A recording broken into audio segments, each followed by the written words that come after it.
Hello guys, नमस्कार। आप सभी का स्वागत है। आज मैं फिर से आपके सामने उपस्थित हूँ एक नए वीडियो के साथ, जिसमें मैं आपको बताने वाली हूँ डायगोनलाइजेशन ऑफ अ मैट्रिसेस। सो कैसे हम मैट्रिक्स को चेक करेंगे कि वो डायगोनलाइजेबल है कि नहीं, ये हम इस वीडियो में आज देखेंगे। तो सबसे पहले बात कर लेते हैं डायगोनलाइजेशन की, मींस डेफिनेशन की। सो अ स्क्वायर मैट्रिक्स, कोई भी square matrix A is said to be diagonalizable if it is similar to the diagonal matrix. अगर वो मैट्रिक्स जो हमारा है वो सिमिलर होगा डायगोनल मैट्रिक्स के, then it is diagonalizable. Okay, मतलब वो इक्विवेलेंट होना चाहिए डायगोनल मैट्रिक्स के, तब हमारा मैट्रिक्स डायगोनलाइजेबल कहलाएगा। और ये अदर डेफिनेशन है, A can be diagonalised if there exist an invertible matrix P। एक इन्वर्टेबल मैट्रिक्स P एग्जिस्ट करे, इन्वर्टेबल मीन्स उसका इन्वर्स भी एग्जिस्ट करे, सच दैट कि P inverse A P equal to D आ जाए, where D is the diagonal matrix, इसके equivalent हो किसी एक डायगोनल मैट्रिक्स के। और ये जो डायगोनल एलिमेंट्स हैं ये खाली आपके डायगोनल मतलब नॉन ज़ीरो एलिमेंट्स रहेंगे, इनके अलावा जितने भी एंट्रीज हैं वो सब ज़ीरो होंगी। That is called diagonal matrix. ठीक है, डायगोनल मैट्रिक्स क्या होता है? तो जिसके डायगोनल्स में एलिमेंट्स होते हैं और अदर एलिमेंट्स ज़ीरो होते हैं। एंड ये डायगोनल क्या रिप्रेजेंट करता है? It is representing eigen values. ये आइगन वैल्यूज़ होते हैं किसके? उसी ए मैट्रिक्स के। So D1, D2, Dn are the eigenvalues of matrix A. Then A is called diagonalizable. ये कुछ प्रॉपर्टीज हैं। पहली प्रॉपर्टी कहती है कि n क्रॉस n मैट्रिक्स जो है A वो डायगोनलाइजेबल होगा if and only if it has n linearly independent eigen vectors. Okay, eigen vectors अगर उस मैट्रिक्स के, सपोज ए एनी मैट्रिक्स है, उसका वो n क्रॉस n ऑर्डर का है, मीन्स आपका स्क्वायर मैट्रिक्स है, उसी की बात कर रहे हैं हम डायगोनलाइजेबल की। सो स्क्वायर मैट्रिक्स की जो आइगन वैल्यूज़ होंगी, उन आइगन वैल्यूज़ के लिए जो आइगन वेक्टर्स मिलेंगे, अगर वो सारे लीनियरली इंडिपेंडेंट है, okay, all eigen vectors are linearly independent, then the matrix A is diagonalizable. और ये if and only if condition है, सो बहुत इंपॉर्टेंट प्रॉपर्टी है। लेकिन आपको चेक क्या करना है कि इसके जितने भी n, ठीक है, n स्क्वायर n ऑर्डर का मैट्रिक्स है तो n होंगे उसके लीनियरली इंडिपेंडेंट आइगन वेक्टर्स, तो वो मैट्रिक्स डायगोनलाइजेबल होगा। और कन्वर्स भी ट्रू है, अगर मैट्रिक्स डायगोनलाइजेबल है तो उसके लीनियरली इंडिपेंडेंट वेक्टर्स होंगे। सेकेंड प्रॉपर्टी जो है वो आपका आइगन वैल्यूज़ के लिए है कि n cross n matrix with n distinct eigen values is diagonalisable.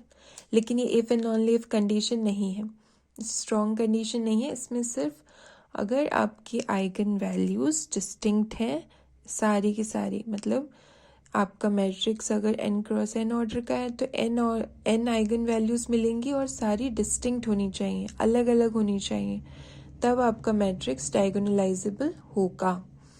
But converse true नहीं है। ये ज़रूरी नहीं है कि अगर मैट्रिक्स डायगोनलाइजेबल है मींस उसके आइगन वैल्यूज डिस्टिंक्ट होंगे।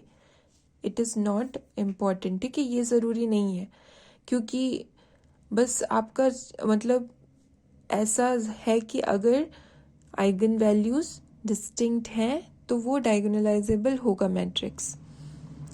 क्योंकि इसका एग्जाम्पल आप चाहें तो ले सकते हैं आइडेंटिटी मैट्रिक्स।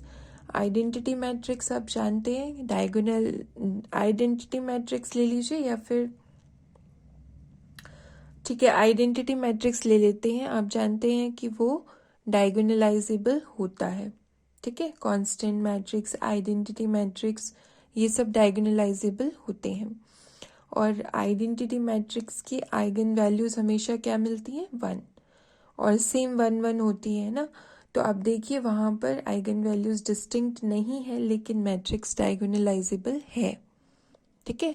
ये बताता है कि कन्वर्स हमेशा ट्रू नहीं होता है, मतलब ये हो सकता है कि आपका मैट्रिक्स डायगोनलाइजेबल है लेकिन उसकी आइगन वैल्यूज डिस्टिंक्ट नहीं है। ठीक है। थर्ड प्रॉपर्टी है कि matrix is diagonalizable if and only if sum of its symmetric multiplicities of the eigen values of A is equal to N. Geometric multiplicities जो होती हैं आइगन वैल्यूज की, उनका सम अगर n के इक्वल आ रहा है और जिस ऑर्डर का मैट्रिक्स है तो भी मैट्रिक्स आपका डायगोनलाइजेबल हो जाएगा। इससे रिलेटेड हम एग्जांपल्स देखेंगे आगे के वीडियोस में। फोर्थ प्रॉपर्टी है जो ये भी बहुत इंपॉर्टेंट है कि मैट्रिक्स डायगोनलाइज्ड होगा if and only if it's minimal polynomial. इसका जो मिनिमल पॉलिनोमियल होगा उसमें नॉन रिपीटेड लीनियर फैक्टर्स होने चाहिए। देखिए बहुत इंपॉर्टेंट है, नॉन रिपीटेड मीन्स रिपीट नहीं करनी चाहिए। ठीक है। जो आपका मिनिमल पॉलिनोमियल है उसमें जैसे x-2 है, सो नेक्स्ट भी x-2 नहीं होना चाहिए। और लीनियर मतलब पावर 1 होनी चाहिए सब फैक्टर्स की और नॉन रिपीटेड होने चाहिए। तो भी आपका ऐसा अगर मिनिमल पॉलिनोमियल मिलता है तो आपका मैट्रिक्स डायगोनलाइजेबल होगा। ओके। ये इफ एंड ओनली इफ है, मतलब अगर मैट्रिक्स डायगोनलाइजेबल है तो भी उसका मिनिमल पॉलिनोमियल जो एग्जिस्ट करेगा उसमें नॉन रिपीटेड लीनियर फैक्टर्स होंगे। ओके। सो ये बहुत इंपॉर्टेंट है, आपको ये भी पता होना चाहिए ज्योमेट्रिक मल्टीप्लिसिटीज कैसे कैलकुलेट करते हैं, मिनिमल पॉलिनोमियल कैसे निकालते हैं मैट्रिक्स का, तो वो सब हम आगे के वीडियोस में देखेंगे। अब हम कुछ इम्पॉर्टेंट मैट्रिसेस की बात कर लेते हैं जो हमेशा डायगोनलाइजेबल होते हैं। जैसे बात करें निलपोटेंट मैट्रिक्स जो होता है वो डायगोनलाइज्ड होता है, कब होगा? Only when it is zero matrix.